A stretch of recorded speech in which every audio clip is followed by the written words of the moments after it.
ഇന്ത്യയുടെ ദേശീയ സുരക്ഷാ ഉപദേഷ്ടാവ് അജിത് ദോവലിനെ വധിക്കുമെന്നാണ് ഖാലിസ്ഥാൻ ഭീകരവാദിയായ പന്നുവിൻ്റെ ഭീഷണി. ഈ ഭീഷണി മുൻപും ഉണ്ടായിട്ടുണ്ട് പല നേതാക്കൾക്കുമെതിരെ.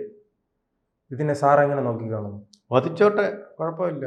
അത് ഫ്രീ ആയിട്ടിരിക്കുമല്ലേ. ഇപ്പോൾ എന്തായാലും വധിക്കും, എന്തിനേ കിടന്ന് ബഹളം വെക്കുന്ന നമുക്കെന്തിനാ നമ്മുടെ സമയം വെറുതെ കളയുന്നു വധിക്കും എന്ന് പറഞ്ഞിട്ട്. വധിക്കണമെങ്കിൽ അങ്ങ് വധിക്കുക, അത്രയല്ലേ ഉള്ളൂ. അത് സർവശക്തനല്ലേ, അങ്ങ് വധിച്ചോ. അവൻ ഇവിടെ തന്നെ ഉണ്ട്, വേറെ അങ്ങും പോയിട്ടില്ല, ഒരു പ്രശ്നമില്ല, വധിച്ചോ. ഇതിപ്പോൾ ആരാ തടസ്സം നിൽക്കുന്നത്? ആരും തടസ്സം നിൽക്കുന്നില്ലല്ലോ. വധിക്കും എന്ന് പറഞ്ഞാൽ എപ്പോഴും പറയണം. രാഹുൽ ഗാന്ധിയുടെ പോലെ വോട്ട് ചോരി, ഹൈഡ്രജൻ ബോംബ് പൊട്ടിക്കുമെന്ന് പറഞ്ഞുകൊണ്ട് നടക്കണോ? പൊട്ടിക്കുന്ന എന്താ പൊട്ടിക്കാത്തതെന്നാണ് ഞങ്ങൾ ചോദിക്കുന്നത്. ചുമ്മാ ബഫൂണിൻ്റെ വേഷത്തിലൊക്കെ ഇടയ്ക്കിടയ്ക്ക് കുത്തൽ കയറും. കാനഡയിലെ ബീക്കണും സ്റ്റീക്കും അങ്ങനെയുള്ള ആഹാരങ്ങളൊക്കെ കഴിക്കുമ്പോൾ ഇതൊക്കെ ഒരു കുത്തൽ വരും, എല്ലിനിടയിൽ ഒരു കുത്തൽ വരും. ആ കുത്തൽ വന്നു കഴിയുമ്പോൾ ഇതുപോലെ എന്തെങ്കിലുമൊക്കെ പറഞ്ഞേ പറ്റും. ഈ വായുക്ഷോഭം പോലെ ഒന്നാണ്. അതെങ്ങനെങ്കിലും ഒന്ന് പുറത്ത് പോയെങ്കിലേ പറ്റത്തുള്ളൂ. അതാണ് ഈ വധഭീഷണി. ഈ പന്ന്യൂൻ്റെ ഇയാൾ ആര്? ഇയാളുടെ പേര് ഗുർപത്വൻ സിംഗ് പന്നൂൻ.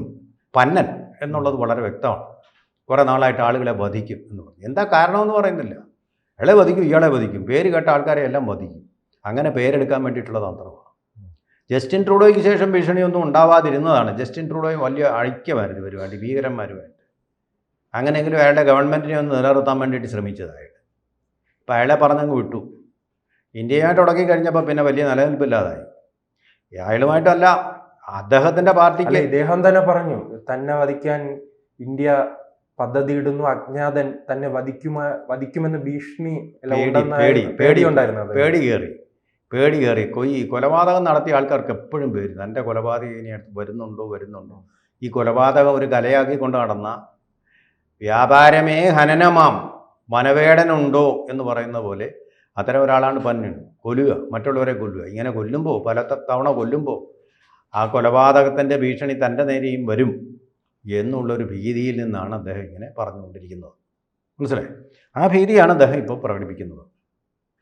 ആ ഭീതിയുടെ ഒരു പ്രതിഫലനമാണ് ഞങ്ങളിപ്പോൾ ഏറ്റവും പറ്റിയ ആളിനെ ഡവലിൻ്റെ പേര് പറഞ്ഞാൽ പബ്ലിസിറ്റി കിട്ടുമല്ലോ. അവനെ കൊല്ലും, ഇവനെ കൊല്ലും എന്ന് പറയുന്നത്. ഈ പേടിയുള്ള ആൾക്കാരാണ് കൊല്ലും എന്ന് പറഞ്ഞത്. അല്ലാത്തവൻ കൊല്ലും, ഒരൊറ്റ മനുഷ്യൻ അറിയുകയില്ല, കൊല്ലുകയും ചെയ്യും. കൊല്ലേണ്ടവനെ ആയിരിക്കും അത് കൊല്ലുന്നു. ആവശ്യമില്ലാത്ത വിടുവാക്കൊന്നും പറയത്തില്ല. അങ്ങനെയുള്ള ആളാണെന്ന് അവർ. ഈ ലോകത്ത് ഇല്ലാതാവേണ്ട ആൾക്കാരെ. അതോടൊപ്പം തന്നെ അറസ്റ്റിനെ കുറിച്ചും പറയുന്നുണ്ടല്ലോ. തന്നെ അറസ്റ്റ് ചെയ്യാൻ, തന്നെയും തന്റെ കൂട്ടുകാരെയും അറസ്റ്റ് ചെയ്യാൻ ദോവൽ കാനഡയിലേക്ക് വരുമോ, യൂറോപ്പിലേക്ക് വരുമോ എന്നെല്ലാം ചോദിക്കുകയാണ്. ഈ കുരയ്ക്കുന്ന പട്ടികളെയെല്ലാം പിടിച്ചു കെട്ടുക എന്നുള്ളത് നമ്മുടെ കാനഡയിലെ നായ്ക്കളെയൊക്കെ പിടിച്ചു കെട്ടുക എന്നുള്ള ഇന്ത്യയുടെ ജോലിയല്ല. ഇന്ത്യയുടെ തെരുവിലുള്ള നായ്ക്കളെ തന്നെ പിടിച്ചു കെട്ടാൻ നമുക്ക് കഴിയുന്നില്ലേ? ഇങ്ങനെ കുറച്ചുകൊണ്ടിരിക്കുന്നവരെല്ലാം പിടിച്ചു കെട്ടാൻ നടക്കുകയല്ല. ഇയാൾ ഈ ഭീഷണി ഉയർത്തുന്നത്. ഇയാൾ എന്തിനു വേണ്ടി ഇങ്ങനെ ഭീഷണി ഉയർത്തുന്നത്? എന്താ എന്ന് പറഞ്ഞാൽ കാനഡ, ഇയാൾ ധൈര്യമുണ്ടെങ്കിൽ ഇന്ത്യയിലേക്ക് വാടോ, ഇന്ത്യയിലേക്ക് വാ. ധൈര്യമുണ്ടെങ്കിൽ ഇന്ത്യയിലേക്ക് വന്ന് അറസ്റ്റ് ചെയ്യുന്ന ചുണയുണ്ടെങ്കിൽ എന്ന് പറ. ഏതോ ഒരു രാജ്യത്തിൻ്റെ ജനാധിപത്യത്തിൻ്റെ സൗജന്യത്തിൽ അവിടെ ഭക്ഷണവും കഴിച്ച് താമസിച്ചിട്ട് അവിടെ കിടന്നുകൊണ്ട് എന്നെ വന്ന് അറസ്റ്റ് ചെയ്യാത്തത് എന്താണെന്ന്? അതിനുവേണ്ടി പണം മുടക്കാൻ ഞങ്ങളുടെ കയ്യിലില്ല. ഞങ്ങൾക്ക് അതിൻ്റെ ആവശ്യമില്ല. ഇയാൾ ആരുവാ? അറസ്റ്റ് ചെയ്യേണ്ടവനാണെങ്കിൽ ഞങ്ങൾ അങ്ങനെ ഇല്ല. ഇന്ന് കാനഡ ഗവൺമെൻറ്റിനോട് പറയാൻ തന്നെ ഡിപ്പോർട്ട് ചെയ്യും, ഇവിടെ കൊണ്ടുവരും. വേണ്ടത് ഞാൻ കണ്ടില്ലേ, തഹാവൂർ സിംഗ് റാണ കണ്ടില്ലേ എവിടെ കിടക്കുന്നെന്ന്? അതുപോലെ പന്നിയ കൂടുതൽ ഇളക്കുണ്ടായിക്കോട്ടെ, തള്ളണ്ടാകട്ടോ, കൂടുതൽ തള്ളണ്ട. ആ സൂക്കേട് എന്താണെന്ന് ഞങ്ങൾക്ക് മനസ്സിലാവും. ഇതിൻ്റെ കാര്യം എന്തെന്ന് വെച്ച് കഴിഞ്ഞാൽ, ഗുർപത്വന്തിൻ്റെ അടുത്ത സഹോദരിയും ഖലിസ്ഥാൻ ഭീകരനുമായ ഇന്ദർജിത് സിംഗ് ഗോസൽ ജാമ്യത്തിൽ പുറത്തിറങ്ങി. അതാണിപ്പോൾ പെട്ടെന്നൊരു പ്രകോപനം. പുറത്തിറങ്ങി കണ്ടോ, ഞങ്ങൾ ഒറ്റയ്ക്കല്ല എന്നൊരു തോന്നുന്നു. അപ്പോൾ കാനഡയിൽ, അമേരിക്കയിൽ ഏതെങ്കിലും യൂറോപ്യൻ രാജ്യത്തോ വന്ന് തങ്ങളെ അറസ്റ്റ് ചെയ്യാനോ പിടിച്ചു കൊണ്ടുപോകാനോ തയ്യാറാകാത്ത എന്തുകൊണ്ടാണെന്നാണ് പന്ന്യൻ ചോദിച്ചത്. എന്തിനാണ് നമ്മൾ അവിടെ പോകുന്നത്? ഇത്രയും വിമാനക്കൂലിയും കൊടുത്ത് അവിടെ പോയി ഇയാളെ പിടിച്ചുകൊണ്ട് വന്ന് വല്ല പുണ്യാത്മാക്കളെയും കൊണ്ടുവന്നു. ഇത് വൃത്തികെട്ടവനെ പന്നനായിട്ടുള്ള ഒരാളിനെ നമ്മളെന്തിനാ നല്ലവരായിട്ടുള്ള ആൾക്കാരെ പിടിച്ചു കൊണ്ടുവരരുതോ? അത് ഗവൺമെൻറ് തന്നെ വഴി, എംബസി വഴി വിട്ടിട്ടേ അവർ തന്നെ ഇവിടെ കൊണ്ടുവന്ന് വിടും. ഞങ്ങൾക്കറിയാം അതിനുള്ള പണികളൊക്കെ, ധവലിനറിയാം അതിൻ്റെ പണികളൊക്കെ. വേണമെന്ന് വെച്ചാൽ വരും, എല്ലാവരും വരും. അമേരിക്കയിൽ നിന്നാണ് ഞങ്ങൾ കൊണ്ടുവന്നവരാണ്. അമേരിക്കയിൽ നിന്ന് അറിയാമോ?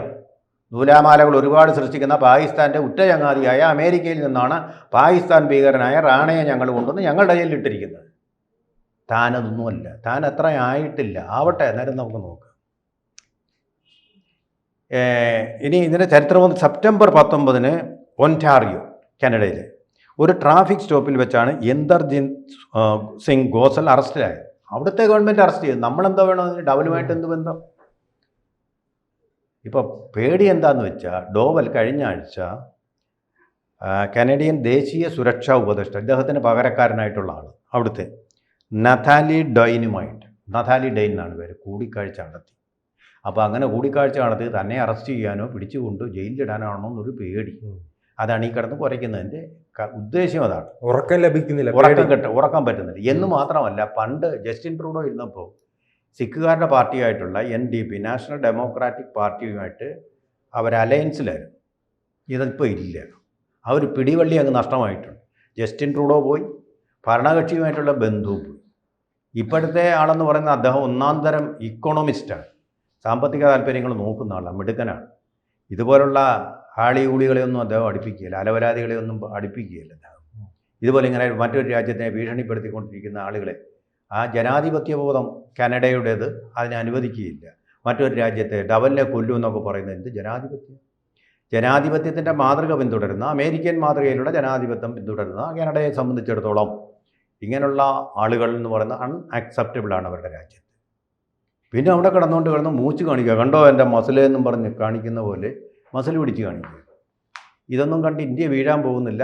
അജിത് ഡോവൽ അയാളെ അറസ്റ്റ് ചെയ്യാൻ വേണ്ടി ഒരു നടപടി, അയാളൊരു ഭീഷണിയല്ല, ഈസ് എ സ്പെൻഡ് ഫോഴ്സ്. അതോടൊപ്പം തന്നെ അജിത് ഡോവലിനെ കുറിച്ച് ഇദ്ദേഹത്തിന് വ്യക്തമായ ധാരണയില്ലെന്ന് തോന്നുന്നു. ധാരണയില്ല, അതെ, സ്പെൻഡ് ഫോഴ്സാണ്. സ്പെൻഡ് ഫോഴ്സിനൊക്കെ വേണ്ടി ഇന്ത്യ പണം മുടക്കുകയില്ല. സ്പെൻഡ് ഫോഴ്സ് എന്ന് പറഞ്ഞാൽ സ്പെൻഡ് ഫ്യൂവൽ. ഈ ആ ഫ്യൂവൽ കൊണ്ട് ഇനി ഒന്നും കത്തിക്കാൻ പറ്റില്ല, ആളി കത്തിക്കാൻ പറ്റില്ല. അങ്ങനെ ഒരു ഒന്നാണ് അദ്ദേഹം, ഇമ്പോർട്ടൻറ്റ്. അതുപോലെ തന്നെ അദ്ദേഹം ഒരു ചത്ത കുതിര എന്ന് പറയാവുന്നതാണ്. ഖാലിസ്ഥാൻ ഭാഗം തന്നെ മണ്ണിൽ നിന്ന് ഇപ്പോൾ ഏതാണ്ട് ഇല്ലാതായിട്ടുണ്ട്. പിന്നെ എന്തിനാ ഇയാളെയൊക്കെ നമ്മൾ ടാർഗറ്റ് ചെയ്യേണ്ട ഒരു ആവശ്യമില്ല. പക്ഷേ ഈ വിദേശ രാജ്യങ്ങൾ കേന്ദ്രീകരിച്ച്, ബ്രിട്ടൻ, കാനഡ, അമേരിക്കയെല്ലാം കേന്ദ്രീകരിച്ച് അവർ വീണ്ടും ശക്തിപ്പെടുന്നതായ ഒരു തോന്നലുണ്ടോ? ഇല്ല, ഒരിക്കലും ഇല്ല. ഇവരിങ്ങനെ ഒച്ച കേൾപ്പിക്കുന്നതെല്ലാം ശക്തി കൊണ്ടാണെന്ന് നമ്മൾ വിചാരിക്കും. ശക്തി ഇല്ലാത്തതുകൊണ്ടാണ് ഈ ശബ്ദം കേൾപ്പിക്കുന്നത്. അങ്ങനെ ഒരു സംഭവമാണുള്ളൂ. എവിടെ പോയി ഖാലിസ്ഥാൻ തീവ്രവാദം? ഇപ്പം ഞങ്ങൾ ഖാലിസ്ഥാൻ ഉണ്ടാക്കിയെന്ന് പറയും. എവിടെ ഉണ്ടാക്കി? പാകിസ്ഥാൻ്റെ സഹായം കിട്ടുന്നുണ്ടല്ലോ. പാകിസ്ഥാനിൽ കുറച്ച് പേരെ സഹായിക്കുന്നുണ്ട് അവർ, ഇന്ത്യ എങ്ങനെയെങ്കിലും തകർത്ത് കിട്ടാൻ വേണ്ടിയിട്ട്. അപ്പോൾ അതും ഇപ്പോൾ ഈ ഓപ്പറേഷൻ സിന്ദൂറോട് കൂടി അതും കെട്ടടങ്ങിയിട്ടുണ്ട്. പിന്നെ കുറേ പേര് ഖാലിസ്ഥാൻ എന്ന് പറഞ്ഞുകൊണ്ട് നടക്കുന്നുണ്ട്. ഈ ഭൂരിപക്ഷം ആളുകളും അവർക്കെതിരാണ്.